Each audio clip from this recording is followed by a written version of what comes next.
Doctor Baiju നമുക്കിപ്പോൾ ഉണ്ട്. Shri doctor Baiju, ഇപ്പോഴത്തെ സ്ഥിതി എങ്ങനെ ശാസ്ത്രീയമായി വിശദീകരിക്കാം? അതായത് ഇപ്പൊ തുടർചലനങ്ങൾ ഉണ്ടാകുന്നതായിട്ടാണ് ഇപ്പൊ മനസ്സിലാക്കാൻ കഴിയുന്നത്. ചെറിയ രീതിയിലാണെങ്കിലും തുടർചലനങ്ങൾ ഉണ്ടാവുന്നത് എന്താണെന്ന് വിശദമായൊരു പഠനത്തിന് വിധേയമാക്കേണ്ടതുണ്ട്. എങ്കിൽ തന്നെയും കാരണം മുമ്പ് തന്നെ തൃശ്ശൂർ അല്ലെങ്കിൽ വടക്കാഞ്ചേരി ഭാഗങ്ങളിൽ ചെറിയൊരു ഭ്രംശനം ഉള്ളതായിട്ട് റിപ്പോർട്ട് ചെയ്യപ്പെട്ടിട്ടുണ്ട്. അപ്പൊ അതുമായി ബന്ധപ്പെട്ടായിരിക്കുമോ എന്ന് സംശയിക്കേണ്ടതുണ്ട്. എങ്കിലും എനിക്ക് തോന്നുന്നത് ആശങ്കപ്പെടാനുള്ള സാഹചര്യമൊന്നും ഉണ്ടെന്ന് എനിക്ക് തോന്നുന്നില്ല. കാരണം ഇത് നമ്മളൊരു പലക ബൗണ്ടറി ഒന്നും അല്ല. അപ്പൊ അതുകൊണ്ട് തന്നെ വളരെ മൈൽഡ് ആയിട്ടുള്ള ചലനങ്ങൾക്ക് സാധ്യത ഉണ്ടാവുകയുള്ളൂ.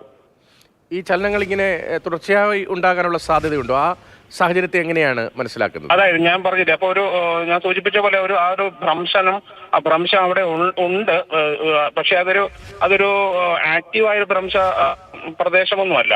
അപ്പൊ അതുകൊണ്ട് തന്നെ ചെറിയൊരു അഡ്ജസ്റ്റ്മെന്റ്, അതായത് ആ ഫോഴ്സിലുള്ള അല്ലെങ്കിൽ ആ എനർജി റിലീസിലുള്ള അഡ്ജസ്റ്റ്മെന്റ് നടക്കുന്നത് അതുകൊണ്ടാവാം ഈ തുടർചലനങ്ങൾ ഉണ്ടാവുന്നത്. എനിക്ക് തോന്നുന്നത് അത് മെല്ലെ മെല്ലെ അത് കുറഞ്ഞു പോവുകയേ ചെയ്യുള്ളൂ എന്നാണ് എനിക്ക് തോന്നുന്നത്, ആ അഡ്ജസ്റ്റ്മെന്റ് തീരുന്നതനുസരിച്ച്. സാധാരണ ഈ ഭ്രംശനം, ചെറിയ തരത്തിലുള്ള ഭ്രംശന സാധ്യതയുള്ള അത് ശാസ്ത്രീയമായി കണ്ടെത്തിയിട്ടുള്ള സ്ഥലങ്ങളിൽ അങ്ങനെയാണോ പതിവ്? അതെ, അങ്ങനെയാണ്. അത് ഞാൻ നേരത്തെ പറഞ്ഞ പോലെ ഇതൊരു പ്ലേറ്റ് ബൗണ്ടറി അല്ലാത്തടത്തോളം കാലം നമുക്ക് വലിയൊരു ഭൂമി കുലുക്കത്തിനുള്ള സാധ്യതയൊന്നും ഉണ്ടാവാൻ ചാൻസ് ഇല്ല. ഇത് ചെറിയ പ്രഷർ റിലീസുകളാണ് സംഭവിക്കുന്നത്. അപ്പൊ ഈ പ്രഷർ റിലീസ് അത് എത്രമാത്രം എന്നുവരെ നീണ്ടു നിൽക്കും എന്നൊന്നും നമുക്ക് ഇപ്പൊ പ്രവചിക്കാനുള്ള ഒരു സാധ്യത ഇപ്പൊ ഇല്ല. അപ്പോ അത് എന്തായാലും ഒരു പ്രഷർ റിലീസ് മെല്ലെ തീരുന്നതനുസരിച്ച് അതുണ്ടാവാം. പക്ഷെ വീണ്ടും ഇനിയും ചിലപ്പോൾ ചലനങ്ങൾ ഉണ്ടാവാനുള്ള ചാൻസ് ഉണ്ട്. സാധാരണ നിലയിൽ ഇത്തരം മേഖലകൾ, ഇങ്ങനെ ഭ്രംശനം സംഭവിക്കുന്ന മേഖലകളിൽ എന്തൊക്കെ കാര്യങ്ങളാണ് ശ്രദ്ധിക്കേണ്ടത്? ഇപ്പോൾ ഈ ദൃശ്യങ്ങൾ ആവർത്തിച്ച് കാണുന്നത് ഇന്നലെ ഒരു ഭൂചലനം ഉണ്ടായ വീട്ടിലെ സ്ഥിതിയാണ്. അതിൻ്റെ ഈ മുകൾ ഭാഗമൊക്കെ പൊട്ടിപ്പോയിട്ടുണ്ട്, ഭിത്തിയൊക്കെ പൊട്ടിപ്പോയിട്ടുണ്ട്. സാധാരണ ബീമൊക്കെ ഉപയോഗിച്ചാണ് നമ്മുടെ നാട്ടിൽ ഈ കോൺക്രീറ്റ് വീടുകളൊക്കെ വയ്ക്കുക. അങ്ങനെയാണെങ്കിൽ ഇത് ബീമുള്ള വീടാണെങ്കിൽ ആ ഭാഗമൊക്കെയാണ് പൊട്ടിപ്പോയിരിക്കുന്നത്. അതായത് ഉറപ്പുള്ള ഭാഗത്തൊക്കെയാണ് ഈ പൊട്ടൽ വന്നിരിക്കുന്നത്.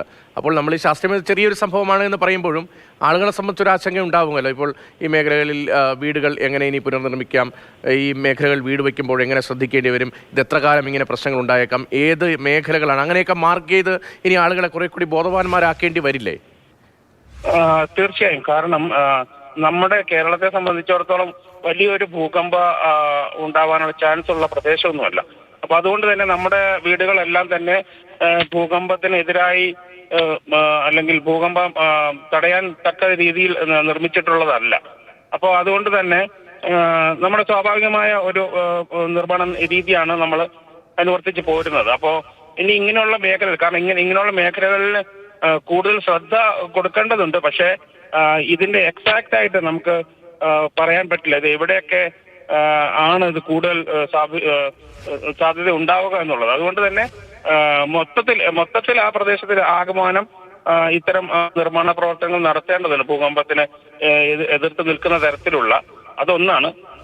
പക്ഷെ ഇപ്പോ ഉണ്ടായിട്ടുള്ള, കാരണം എനിക്ക് തോന്നുന്നത് വളരെ ഉയരമുള്ള വീടുകളിലാണ്. എനിക്ക് ദൃശ്യങ്ങൾ കാണാൻ സാധിക്കുന്നില്ല, ഞാൻ യാത്രയിലാണ്.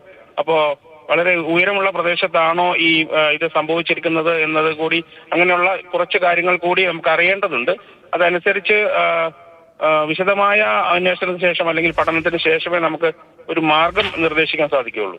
ഡോക്ടർ, ഒരു കാര്യം കൂടി അവിടുത്തെ ആളുകളെ സംബന്ധിച്ചുള്ള ഒരു സ്വാഭാവികമായ സംശയമാണല്ലോ, വിശദമായ പഠനം ഉടനെ നടക്കുമോ? അങ്ങനെ വിശദമായി പഠനം നടത്തുന്നതിലൂടെ നമുക്ക് ഇനി അവിടുത്തെ ഭൂകമ്പ സാധ്യത എത്രത്തോളം ഉണ്ട്, അങ്ങനെ ഭൂകമ്പം വീണ്ടും തുടർചലനം ഉണ്ടാവുകയാണെങ്കിൽ അതിൻ്റെ എഫക്റ്റ് എന്താകും, അത്തരം കാര്യങ്ങളൊക്കെ കൃത്യമായി നമുക്ക് പ്രഡിക്റ്റ് ചെയ്യാൻ, മനസ്സിലാക്കാൻ കഴിയുമോ? തീർച്ചയായും. നമുക്കിവിടെ ധാരാളം ഏജൻസികളുണ്ട്, ഇൻസ്റ്റിറ്റ്യൂട്ടുകളുണ്ട്, സെന്റർ ഫോർ സയൻസ് സ്റ്റഡീസ് ഒക്കെ ഉണ്ട്.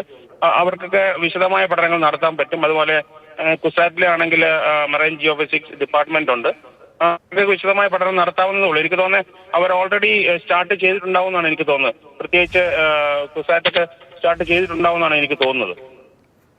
നന്ദി ഡോക്ടർ ബൈജു ഇത്രയും കാര്യങ്ങൾ വിശദീകരിച്ചതിന്. വളരെ ശാസ്ത്രീയമായി തന്നെ അദ്ദേഹം കാര്യങ്ങൾ പറഞ്ഞു. ഇപ്പോൾ സാധാരണ നിലയിൽ നമ്മൾ ഈ സ്കൂളിലെ ജോഗ്രഫി പുസ്തകങ്ങളിലൊക്കെ പഠിച്ച ഭൂകമ്പം അതുമായി ബന്ധപ്പെട്ട വളരെ പ്രാഥമികമായ ചെറിയ അറിവുകൾ മാത്രമേ ഈ മേഖലയുമായി എപ്പോഴും ഇടപെടാത്ത ആളുകളെ സംബന്ധിച്ച് നമുക്ക് പൊതുവിൽ ഉണ്ടാകാറുള്ളൂ. അദ്ദേഹം കൃത്യമായ ആ കാര്യങ്ങൾ ശാസ്ത്രീയമായി വിശദീകരിച്ചാണ്. അവിടുത്തെ ഇനിയുള്ള അപകട സാധ്യത സാഹചര്യമൊക്കെ അത് മനസ്സിലാക്കാൻ കഴിയും. അത്തരത്തിൽ പഠനങ്ങൾ അനിവാര്യമായി വരികയാണ്.